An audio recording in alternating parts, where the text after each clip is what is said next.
Something that's been very prevalent in the talks among the wrestling community is Mercedes Moné.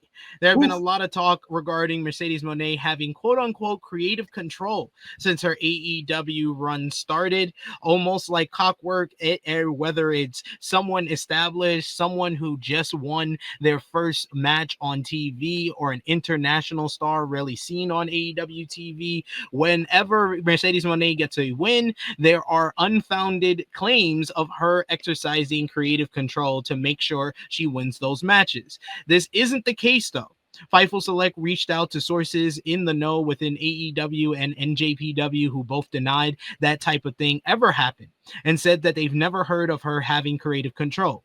Beyond that, a source familiar with both said she hasn't turned down losing because losing hasn't even been broached. Both companies had plans to push her heavily. They chalked up Mercedes' claims of creative control to be largely in character when she said it in an interview with TMZ. Another source pointed to the fact that Mercedes actually changed the finish to her Willow Nightingale NJPW match on the fly to lose because she knew she sustained a serious injury. Tony Khan says that despite rumors and speculation to the contrary, Mercedes Moné does not have creative control in AEW. During the AEW All in Texas media call, he shut down the notion. He said on Monet and the notion that she has creative control, that's definitely not true at all. I would love to talk about that. Mercedes Moné is an incredible talent. I have wanted Mercedes Moné in AEW, and she is a big star on the show.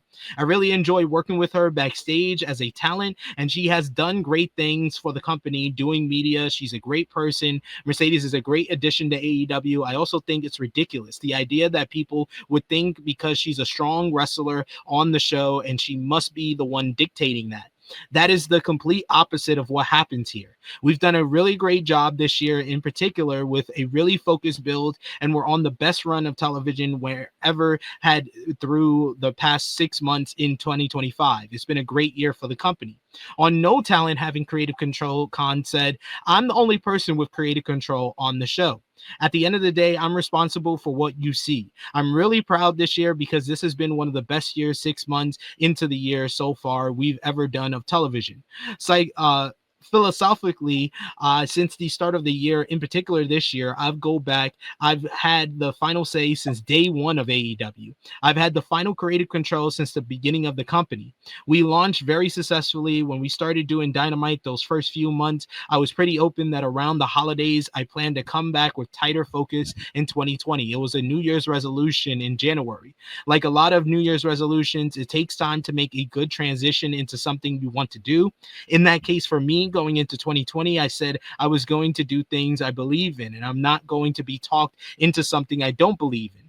I'm going to focus on AEW doing things that I come in and bring to the table and say, this is what I want to do. And if somebody has an idea and I hear it and I say, I strongly believe in that, that is the way to go. You're right. If I don't believe in it, I'm being talked into it. I'm being dragged across the finish line. I have just found that those things are the things that don't work. What's even worse is when they don't work, there is nobody to blame but yourself. On taking a more direct hand in creative control this year, he said, in 2020, I said that's what I was going to do. And I feel like the shows in early 2020 at that point were the best we had done. And the build to the original Revolution in 2020 was some of our best work. Fast forward several years later, we've done a lot of great work and we've built the company and secured a media rights deal that was really important for our future. In 2024, we are having so much success, yet I am finding at times that I'm having so many great people with ideas and I'm listening to so many ideas. I found there was a lot of input that I would take from people and I would listen to a lot of suggestions. I made a resolution 5 years later around the holidays of 2024 that I made in 2019, which was that AEW is going to have a great year. And I believe 2025 is going to be that great year for us. This year, you're seeing the most focused AEW in many years and the best AEW in many years, in part because there are less voices. I'm taking less input.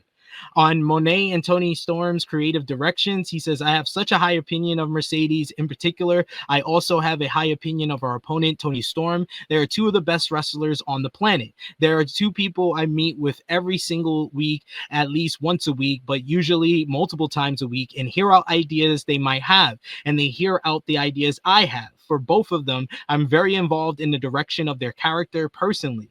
They have people they work with. In Mercedes' case, someone she worked with for a long time, which is Jen Pepperman, and I work well with Jen and Mercedes. In Tony's case, I found somebody to help her work on it, which is RJ City.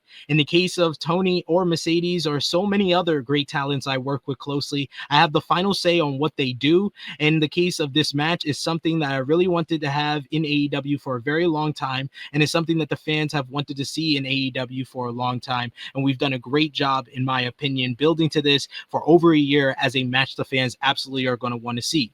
On Moné's spot on the AEW card, he says the idea that somebody in AEW has a creative control card, and that's why anybody would get a push here because they dictate it. That's not how it works. We have a great company and we're having a great year, and it's because of the first and foremost the people I mentioned earlier. The group of people that I all work together to make this happen. It's a team effort between the wrestlers. The staff and the fans are all working together 52 weeks a year, and none of us can exist without the others.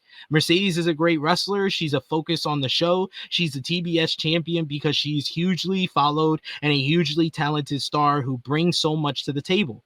I've seen people infer that she must have some kind of creative card because she's such a feature on the show, but that's ridiculous to me because when you have someone of that stature, you want to feature them and push them strongly. That's why, frankly, in the case of Mercedes Moné, she's not only one of the biggest stars in AEW, but backstage, she's a great person to work with. I found her to be very receptive, and even if she comes in with an idea that points in one direction, I might have an idea that takes it 180 degrees in the total opposite direction.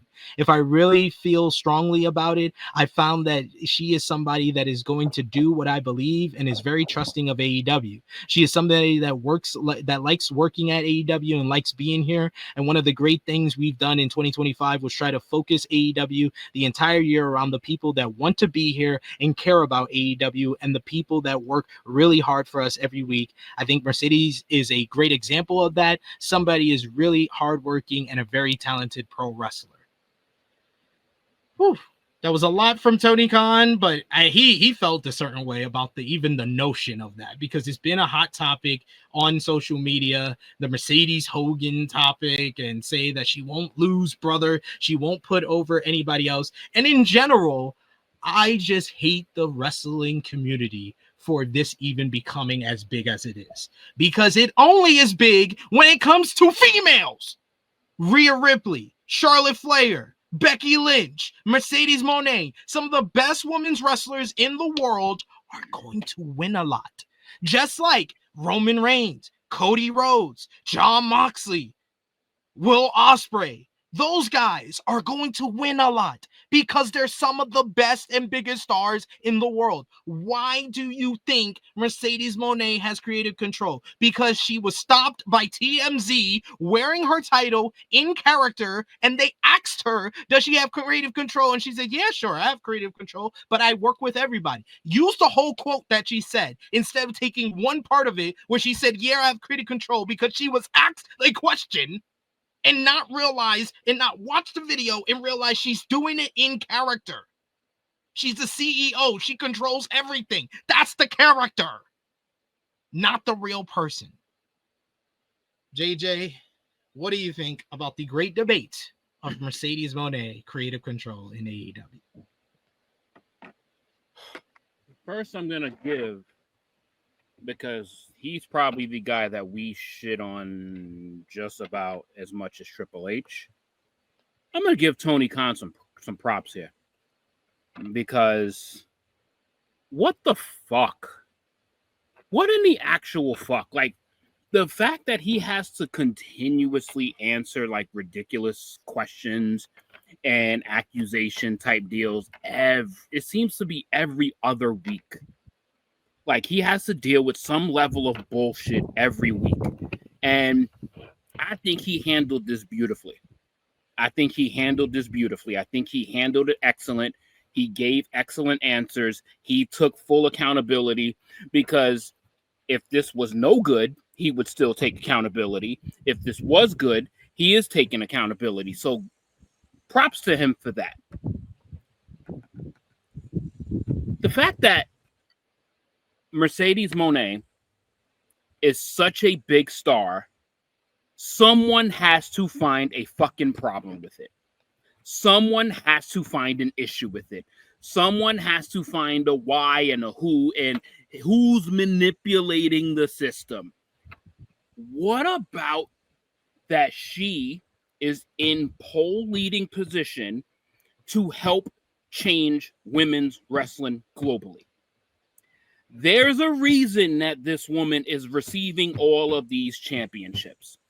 Because when she drops all of these championships, she's going to make 6 people's careers great. There's going to be 6 life-changing title changes when this happens. She's going to lose these championships. And the 6 women that she's going to lose these championships, you might not know 5 of them until she loses to that person. This is a brilliant way to put the spotlight on women across the globe.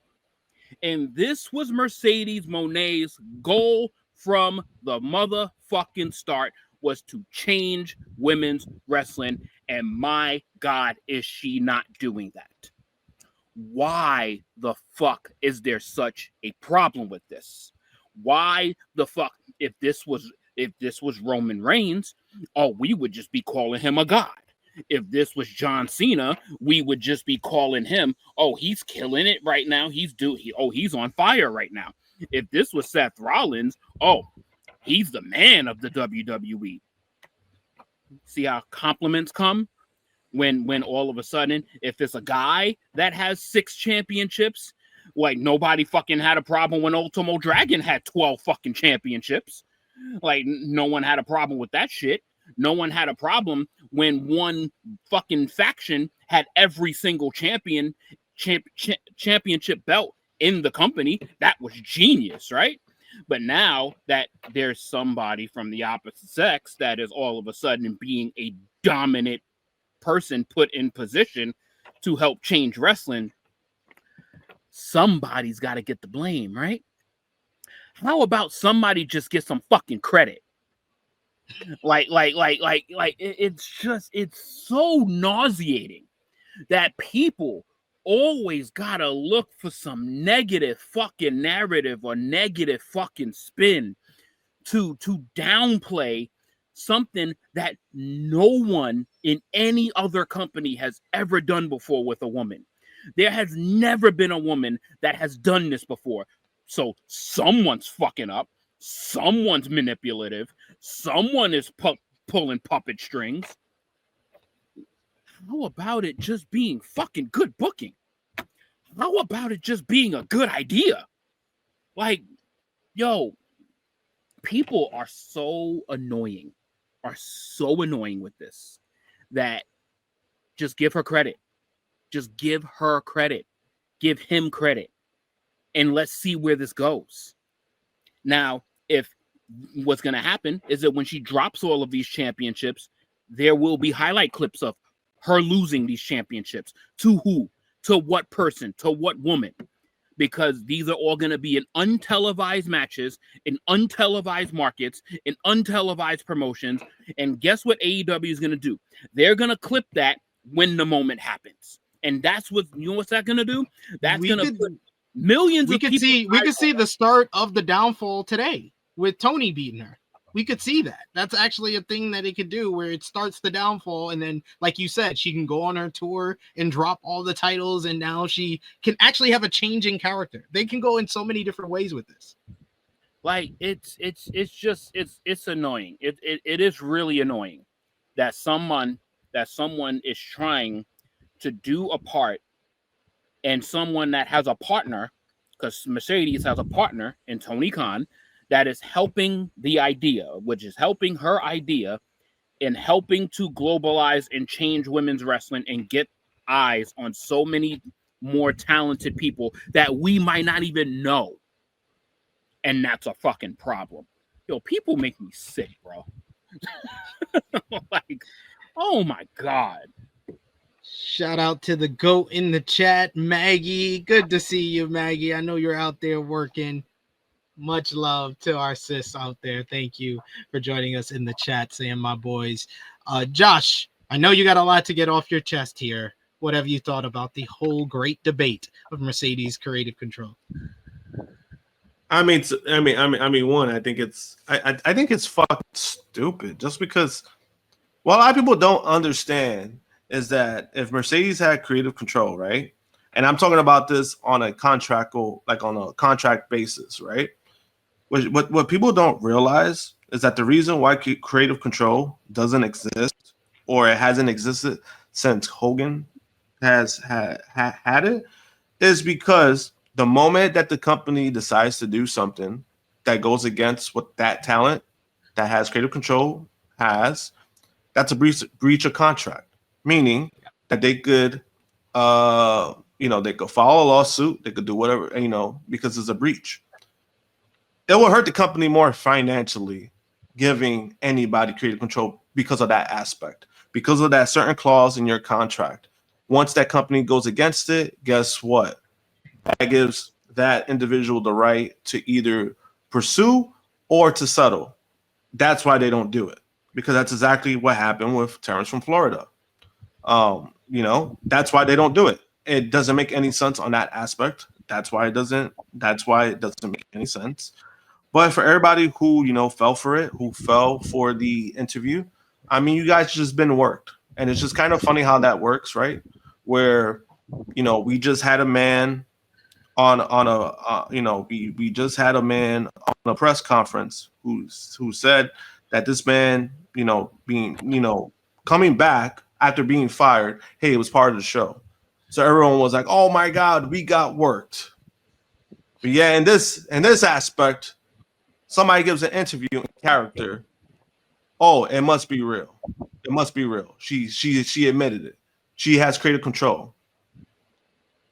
Right? He's a fucking idiot. That's where it's just more funny than anything. Where it's just like, wow, so you believe that, but yeah, this you don't believe. Right? That's kind of mind-blowing in my opinion when it comes to that. But I know Vala wanted me to go on a rant. Out of respect for SP3, I'm not going to bring that person's names up. So if anybody wants to follow me on X, you can see what I've been posting and what I've been responding to. Because I really don't want to mention that person's name. I don't want to give him attention. But he was also part of the problem when it comes to this. He doesn't deserve his name brought up on our show, because he will never say anything he would say on his show to anybody's face. And Sean Ross Sapp is coming for that ass at the end of July. So I hope he sees him. Yeah, and that's why, now if somebody wants to send a $200 super chat, I'll do it unfiltered. I don't give a shit. But as long as it ain't happening, out of respect, I'm not gonna mention his name. But that's also been part of the problem. It's the online, brigade, you could say, when it comes to online stuff, where somebody gets some information, they run with it, so people are gonna believe that. And I think that's always been the biggest problem for me when it comes to anything, where people is like, guys, you got to look at actual facts. You got to look at actual things that are actually true, instead of being angry, making some shit up, and because you hate something, you're gonna believe that because, oh, it must be true because I hate it. I think that's bad faith. That's always been bad faith, in my opinion. Just because, again, we criticize WWE all the time, right? And I've never. Also, just watch a bunch of our stuff from 2024. We criticize AEW a lot too. Yeah, no, I'm saying but I'm making a point when it comes to like WWE, right? Where I've always been critical on WWE. I'm critical on WWE is because, hey, when you present yourself a certain way and you act like you're the best company in the world, then I'm like, that's what I expect. So that's why I'm harder on WWE than any other companies. But I've never been in a situation where I'm like, I hope WWE goes out of business. I hope WWE dies, because I truly don't want that. I just want WWE to get better. That's all. That's all. That's always what I've wanted. Why? Because me asking for a downfall of a company, that's me saying I want these people to lose their jobs. I want people, and I think that's not, I think people don't see that. People don't look deeper into that aspect of, these are people's livelihoods. It's not only just the talent, but you're talking about people behind the scenes, and you have a whole entire giant staff of a team that you don't see on TV. You're talking about losing their jobs, and some of them, this is their career. This is their biggest opportunity, and this is their career.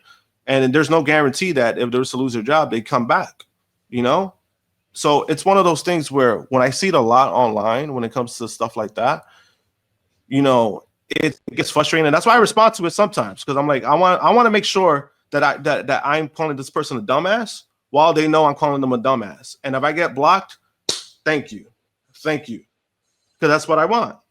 But when it comes to the whole thing with Mercedes, it's only happening because people just don't like Mercedes. That's all it really is. So anything that she does. John got himself a negotiation chat right there. Yeah. Chuck Berry's trying to negotiate with you. He said, what was his comment? He said, if you drop the price down to 100, then I'll send the super chat. LOL. I want to hear this. Okay. You sent 100? You know what? I want to hear this too. Oh. There we go. He said, I'm joking, of course. Yeah, take it back. I'd have been like, yo, SP, me and you need to step off the screen real quick. And I would have gave him the spotlight for that. But you guys are awesome today in the chat. We got over almost like 90 people over on YouTube watching. We got 200 people overall. Remember to drop the thumbs up. We appreciate the support, and share this video with all your wrestling fans, friends, and family, because we're talking all things in wrestling today, and we want to hear your thoughts. So sound off in the live chat. If you got something good to say, we can definitely highlight it on screen. And if you want it read out on screen and you want to talk about it some more, yes, just send a super chat donation, and we always appreciate you for that. Oh no, Maggie, we're on Sean's side here. We're not leaving. Yeah. We're on Sean's side here. I already commented. Yeah. I commented on Sean's thing because I saw Sean call out JD, and see, I said his name. Damn it. I saw him call out the guy Voldemort. I saw him call out Voldemort on Twitter, and I was like, he's a coward. He's never gonna say this thing to his face, but I want Sean to catch him. Because he got the 5 boroughs on his side. Sean Ross Sapp, he's accepted in all hoods, in Harlem, in the Bronx, in Manhattan, in Brooklyn, in Staten Island, in Queens. But that guy that has New York in his name, he ain't accepting. We don't. None of these boroughs accept him. None of these boroughs. We would jump him. We would jump him in Harlem. He JD is like, it's like Bobby Bonilla was when he first signed with the Mets. Nobody wanted him on the Mets. What part of New York? Nobody wanted him on the Mets. That's how I feel about him. What part of New York is this clown from? Probably Long Island. You know how. Okay, I'm about to say, because if he happens to be in Brooklyn, he's not from the boroughs. He's not from the boroughs. I'll get home for vacation in like 3 days. I'll pull up. Pull up. But we got to do a super chat donation here from Vala. Thank you so much, Vala, for the support. He says, I've said it too many times. New York. I've said it too many times. We don't know anything about these wrestlers other than what they present themselves in character or not. Exactly. You got to stop making, a lot of people make like personal comments towards the wrestlers. You don't know these wrestlers in real life. So like, calm it down, take a step back, and realize that you don't know them as much as you wish, or you are saying that you do. And we also got another super chat donation here from Nicky Boy, Negro Buck, Nick Jackson, who speaks for all of us. We love SRS in this household. 100%. That's true. No, but then also, like, my thing is too, in regards to like when it comes to Mercedes, right? My thing is like, I'm still trying to, I guess, understand like where's the hate come from? You know what I mean? Like where does that come from? Because when she left WWE, yeah, she left, and it was just like people did say she deserved better. Oh, but her the taking- hate for Mercedes started when she was Sasha Banks. It just got worse when she left WWE in the matter that she did. It's mainly the WWE fans who have so much vitriol towards her and want to badmouth and put dirt on her name. They feel they are personally insulted by her leaving WWE in the matter that she did.